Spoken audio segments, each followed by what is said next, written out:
Ubuyobozi bukuru bw'ingabo z'u Rwanda RDF, Rwanda Defense Force, buramenyesha abantu bose bifuza kwinjira mu ngabo z'u Rwanda, ndavuga mu gisirikare cy'u Rwanda, ko ababa babikeneye rwose bakwihutira kwiyandikisha nyuma y'aya matariki agiye gutangazwa. Tugiye guhera mu mujyi wa Kigali ndetse no mu zindi ntara turagerayo. Ni itangazo ryasohotse ku itariki ya 10 ukwezi kwa gatanu umwaka wa 2025. Ni gahunda y'ingengo y'imari uko uyu mwaka wa 2025-2026 abasirikare bazagenda biyandikisha. Gusa ahangaha ni ku basirikare bato tugiye kuba twabahereza aya matariki buri uko intara zigiye zikurikiranye. Reka duhere mu mujyi wa Kigali mu karere ka Kicukiro. Ikizamini kizakorwa kuva ku itariki ya 21 ukwezi kwa karindwi umwaka wa 2025 saa moya za mu gitondo mu buryo bukurikira, aho mu mirenge ya Masaka, Kanombe, Kagarama, Gahanga, Kicukiro, Niboyi na Nyarugunga bazakorera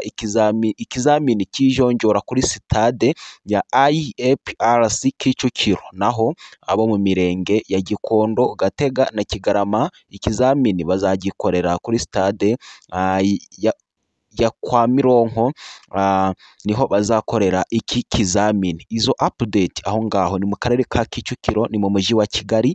Noneho reka tugere mu karere ka Gasabo, naho turacyari mu ntara y'umujyi wa Kigali, ariko n'ahandi turahagera rwose kuko nibyo dushinzwe kubahereza update cyangwa se news, by'umwihariko aho tuza twibanda ku makuru agenda avugwa hano mu Rwanda muri politike ndetse na demokarasi, ariko nanone tukibanda ku matangazo kandi afitiye benshi umumaro, by'umwihariko nk'abanyarwanda tuba twabatekerejeho tukabareberera, tukavuga uti amakuru rwose tugomba kuyabahereza. Niyo mpamvu nambasaba kugira ngo mukande subscribe kuri iyi channel kugira ngo mujye mubona amakuru nk'aya ngaya ndetse n'amatangazo afitiye benshi umumaro. Waba warize cyangwa utarize, rwose ibyo tunyuze ahangaha ndakeka bifitiye buri ruhande umumaro, kuva ku mwana kugera ku musaza usheshe akanguhe muzatwungukiraho byinshi. Reka tugere rero mu karere ka Gasabo, aho ngo byifashe bite. Ikizamini kizakorwa ku itariki ya 28 ukwezi kwa karindwi 2025 isaa moya nanone za mu gitondo mu buryo bukurikira, abo mu mirenge ya Gisozi,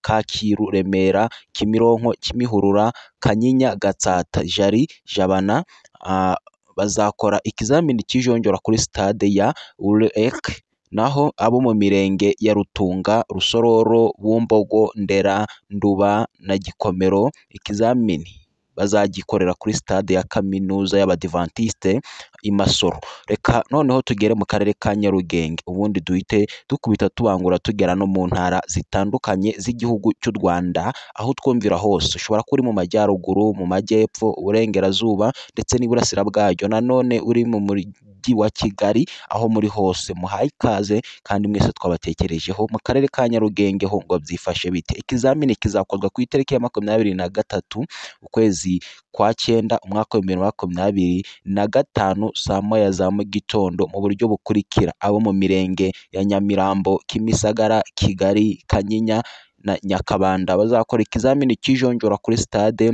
ya Region ya Kigali, Nyamirambo. Naho abo mu mirenge ya Muhima, Mageragere, Nyarugenge, Rwezamenyo na Gitega ikizamini bazagikorera kuri stade y'ishuri rya Saint Andre.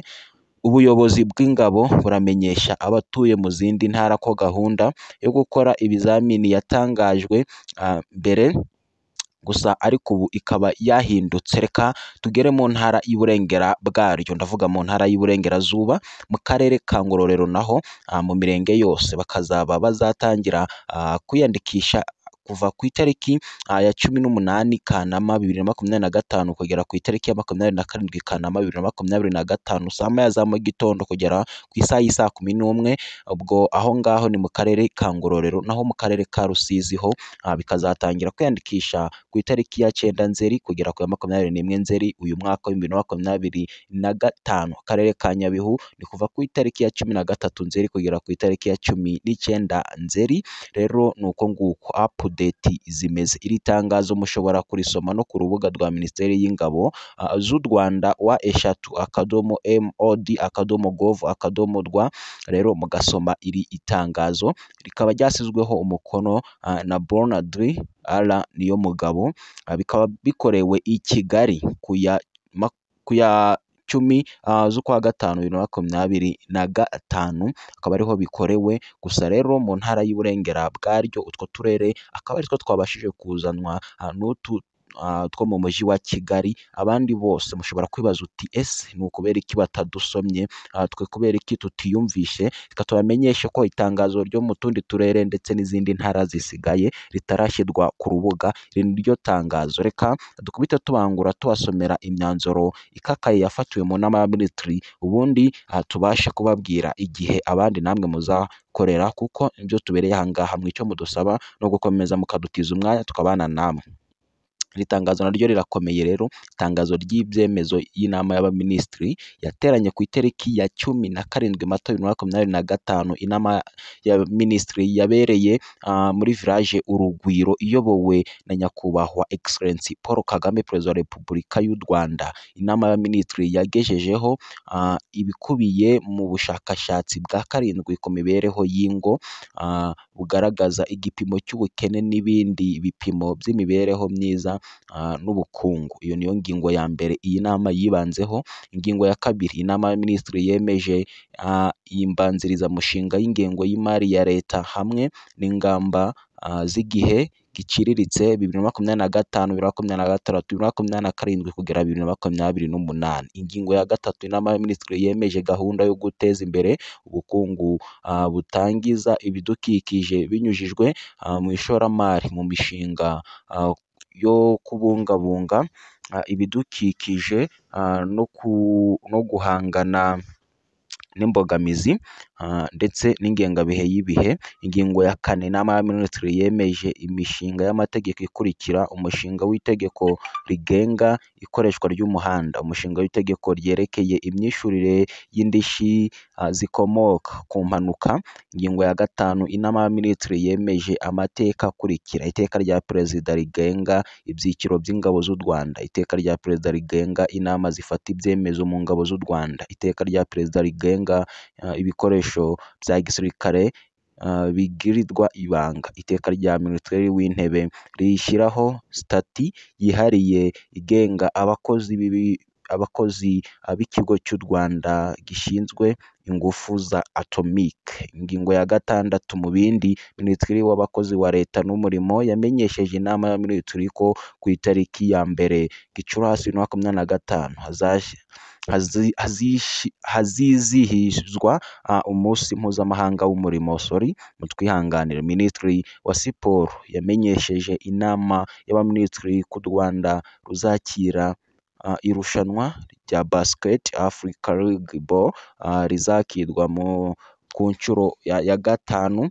Imikino izabera mu Rwanda kuva ku itariki ya 17 kugera ku ya 25 Gicurasi 2025 n'iyi tsinda ryiswe Nile Conference. Minisitiri w'ubuyobozi n'amahanga n'ubutwererane yamenyesheje inama y'abaminisitiri ko kuva ku itariki ya 19 kugera ku ya 21 Gicurasi 2025 u Rwanda ruzakira inama mpuzamahanga y'umutekano ku mugabane wa Afurika izaterana ku nshuro ya mbere. Minisitiri w'ubuhinzi n'ubworozi yamenyesheje inama y'abaminisitiri no kuva ku itariki ya 9 kugera ku ya 13 Kamena 2025 u Rwanda ruzakira inama nyafurika igamije kwimakaza ikoranabuhanga mu buhinzi. Bikaba byarakorewe i Kigali ku ya 17 Mata 2025, bikaba byarashyizweho umukono n'uwitwa Dr Edouard Ngirente, minisitiri w'intebe hano mu gihugu cy'u Rwanda. Rero tugaruka ku bya RDF, inshuti bavandimwe, reka tubabwire ko twibanze mu mujyi wa Kigali, twababwiye update uko byifashe ndetse tubabwira n'uturere dutatu hari mu ntara y'Iburengerazuba. Ubwo abandi mwese musigaye mutegereza itariki zizashyirwa hanze mu gihe gito cyane. Icyo musabwa ni ukubana natwe gatanu kuri kagenzi kako, ukareba neza niba warakanze subscribe kugira ngo ujye wungukira byinshi kuri uyu muyoboro. Mwakoze cyane kubana natwe, katubabwire ngo twasoreza aha ngaha. Ndizera ntashidikanya ko mubashije kuba mwasobanukirwa, abandi namwe amatariki ni vuba cyane, ubundi tukabihera update kuko nibyo dushinzwe. Icyo musabwa mwe ni kureba niba mwarakanze subscribe mugakora like ndetse mugatanga n'ibitekerezo mukasharinga n'iki kiganiro cyangwa se aya makuru ku bayakeneye kuba yagirira akamaro, kandi tunabashimira kuba mwabanye natwe aho muri hose mu gihugu cy'u Rwanda, mu ntara y'Amajyepfo, Amajyaruguru, Iburengera bwaryo, Iburasira bwaryo mu gihugu cy'u Rwanda, ndetse no hanze y'imbibi z'igihugu nko mu migabane ya kure cyane, ndetse yewe n'ibihugu by'ibituranyi, aho mwaba mudukurikira muri hose mukomeze kugubwa neza.